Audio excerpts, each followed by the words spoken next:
Hey everyone, this is Pete, and it's fair to say that Atari, as an entity, has been through the absolute ringer over the years.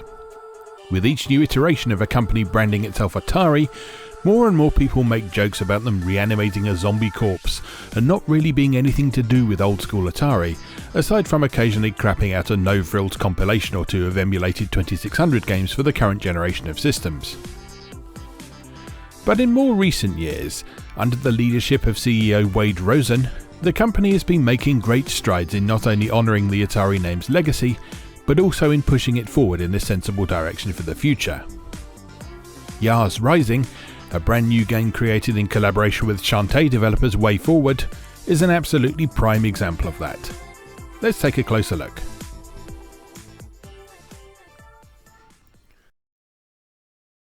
In Yars Rising, you take control of Emi Kimura, a worker drone for the huge corporation Kotek, who does some moonlighting as a hacker. As the game opens, Emi has been tasked with hacking into her employer's system on behalf of a mysterious client. Naturally, things don't quite go according to plan, and escalate quite considerably, as the nefarious schemes of Kotek CEO Philip Ong come to light. Yes, his name is indeed P. Ong, and mild spoiler I guess, you defeat him exactly how you think you would defeat someone with that name. But I digress. What then follows is an open structure exploratory platformer in which Emi must explore the Kotek building and the surrounding environment in Syzygy City, hack into various terminals to acquire new abilities, and get to the bottom of what's going on. Quite understandably, when Yars Rising was first announced, a lot of old school Atari fans were confused and even offended at the fact that an apparent follow-up to 2600 classic Yars Revenge seemed to be a colourful platformer with anime style art and a youthful protagonist. Regrettably, this means that a number of those same old school Atari fans wrote the game off before deciding to delve into it further.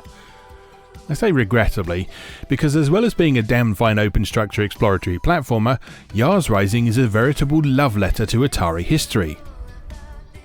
The most obvious way in which this manifests itself is in the game's hacking sequences, which are represented as various twists on the classic Yars Revenge. A quick history lesson for those not already familiar with Yars Revenge. First released in 1982 and developed by Howard Scott Warshaw, Yars Revenge is a popular entry in the Atari 2600 library. It's a simple but engaging shoot-'em-up in which you control the fly-like Yar on a quest to defeat as many Kotile enemies as possible. You achieve this by blasting through a shield made up of cells that protects the Kotile, then summoning a powerful Zorlon cannon shot to fling at the Kotile and defeat it. As you are attempting to do this, you are pursued by a relentless destroyer missile, and the Kotile occasionally unleashes a speedy swirl attack. And you can also shoot yourself up your own arse with the Zorlon cannon if you're not careful. Yars Revenge was the first of several Atari games from the period to have a comic book adaptation that was included with every copy. This gave the game a well fleshed out backstory, despite it not really having much relevance to the game itself. And there was also a War of the Worlds style dramatic musical adaptation of the narrative produced by the Kid Stuff record label in 1983, joining similar adaptations of Asteroids, Missile Command, Pac-Man and Donkey Kong around the same time. Believe it or not, all this is very relevant to Yars Rising, but let's get back to the point. In the early game, the Yars Revenge inspired hacking sequences are very simple and straightforward, even more so than the original 2600 game in a couple of cases. But as you progress through the story, you start to be confronted with more and more elaborate challenges, some of which draw inspiration from other 2600 and arcade classics, including Missile Command, Centipede, Black Widow, and Space Invaders. Space Invaders isn't an Atari game of course, it's by Taito, but its 1980 port to Atari 2600 was regarded as the platform's killer app by some, meaning in a game paying homage to Atari history, it's important to acknowledge it somehow. Yars Rising gets around the pesky trademark issue by positioning the invaders as Silarak, which I'm sure is a reference to something, but I can't find conclusive proof of it previously existing anywhere else other than Yars Recharged, a more conventional modernisation of the Yars Revenge gameplay that Atari put out in 2022. Anyway, point is, playing Yars Revenge and numerous creative twists on it is absolutely core to the Yars Rising experience, and once you've unlocked one of these hacking minigames, it can be played at any time completely separately from the main game by accessing the Emi's hack list mode from the main menu. This even includes some unique missions not found in the main game, including 3 rather tricky survival mode challenges that give you 1 life to make it through multiple stages based on Yars Revenge, its 2005 follow-up Yars Return, which began life as a homebrew title but was subsequently folded into official Atari canon, and the additions to the basic formula found in Yars Rising, such as cells which can only be destroyed by shooting, nibbling, or blasting with the Zorlon cannon. So that's the most obvious way in which Yars Rising pays homage to classic Atari.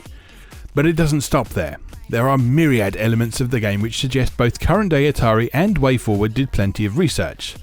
Like how the protagonist, Emi Kimura, is named after Hiro Kimura, the artist who designed the original box art for Yars Revenge. Or how the main setting, Syzygy City, is named after Nolan Bushnell and Ted Dabney's company prior to Atari. Or how the save points are all computer space machines, which were manufactured by Syzygy. Or how the timer countdown on the Emmy's Hacklist challenges uses the default colour palette from the Atari 8-bit range of home computers. Or how the shots Emmy fires from her hands are all expressed in rainbow colours, like early 80s Atari product packaging, and the famous colour flow rainbow stripes effect most Atari hardware from the period loved showing off at every opportunity.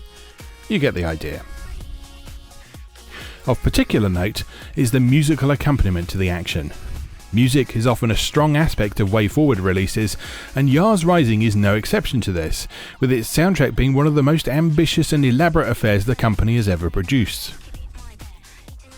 Much of it is in the unmistakably modern synthwave or city pop styles that pay homage to the music of the 80s with a modern day twist, with contributing artists including frequent Atari collaborator Megan McDuffie, the Tokyo-based French-Japanese electronic artist Moe Shop, Japanese chiptune artist Toriana, and River City Girls composer Dale North.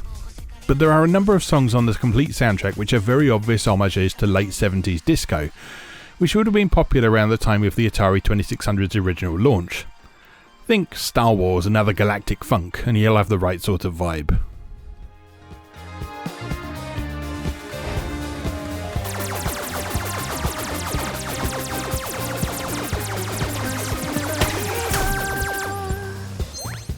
By far the deepest cut comes towards the game's finale, in which the song Fly Ya Warriors Fly from the aforementioned Kid Stuff record is used in instrumental form to punctuate some dramatic sequences, and in an excellent vocal rearrangement by Tommy Pedrini and Jason Zafari for the end credits. So hopefully by now we've established that Yars Rising is very much true to its Atari roots in numerous ways.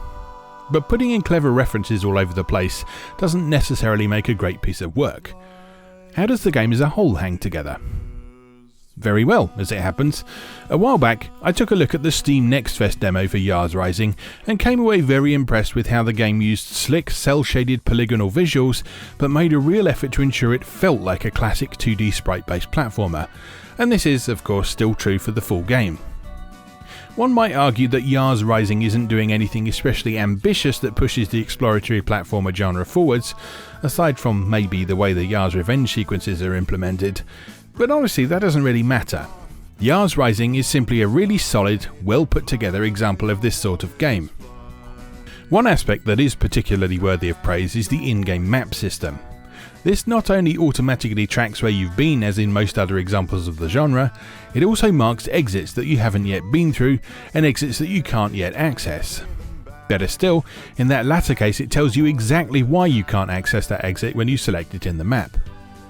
This means you can always see at a glance whether it might be worth backtracking to some earlier areas, because those red blocked off exits will have been replaced by the white unexplored exits.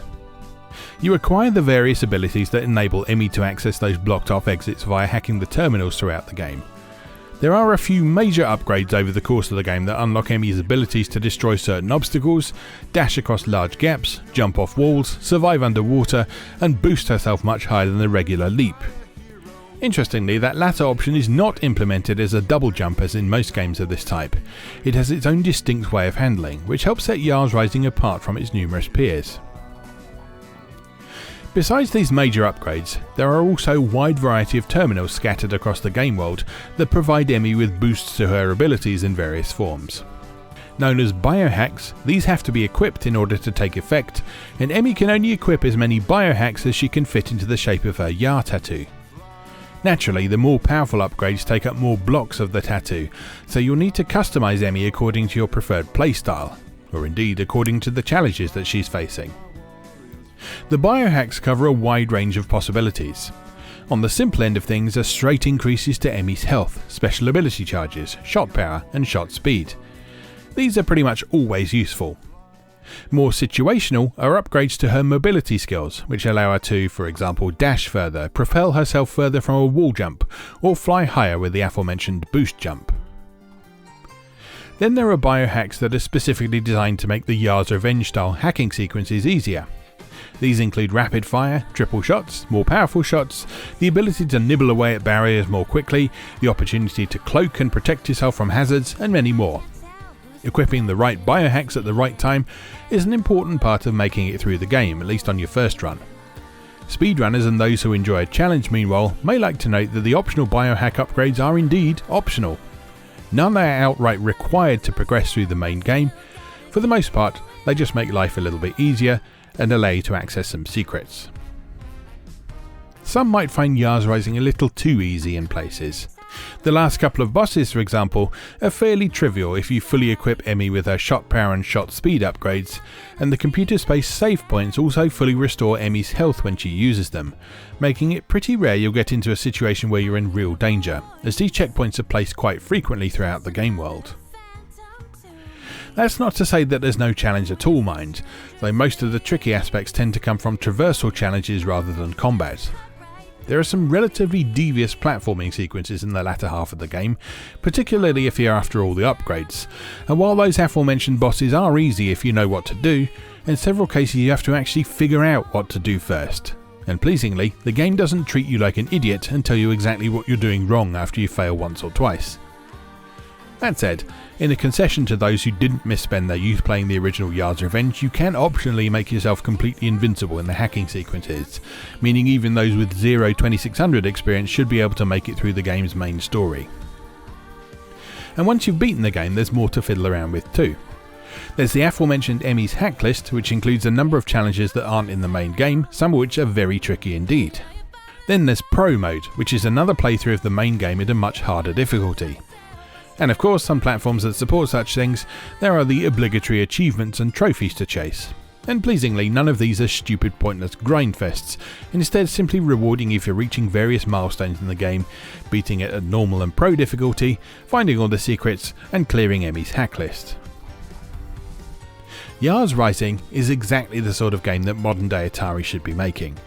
While it's great that the company's present incarnation is very much in touch with its history, expressed through products such as the excellent interactive documentary Atari 50, its 2600 plus, 7800 plus and 400 mini consoles, and its official retro ROM cartridge releases, the thing that's going to keep people interested in Atari as a brand over the long term is new stuff. And Yars Rising represents arguably the absolutely optimal way for them to create new stuff, paying homage to their classic properties while acknowledging and embracing the technology, game design and culture of today. And while some grumpy old Atari fans may balk at the idea of a spunky wisecracking 20-something heroine presented in colourful anime style art, running around an open structure 2D map blasting things with her hand, this grumpy old Atari fan was absolutely delighted with Yars Rising. It's a fusion of everything I like about gaming, both old and new, and I sincerely hope it's not the last project of this ilk that we see from Atari and collaborators such as WayForward. And so it just remains for me to say, as always, thank you very much for watching, and I'll see you again next time.